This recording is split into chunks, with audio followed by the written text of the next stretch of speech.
చాలా సందర్భాల్లో మనకున్న స్టేటస్ని చూపించుకోవటానికి మనం అతిశయపడటానికి ఇష్టపడుతూ ఉంటాం.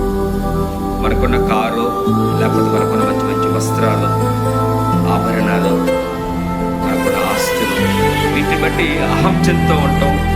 మనకు తెలియకుండానే ఆ స్టేటస్ అనే ఫీల్డ్లోకి వెళ్తూ ఉంటాం. నేనేమంటా అంటే అది కాదు మన స్టేటస్. నేను వ్యక్తి గురించి తెలుసు.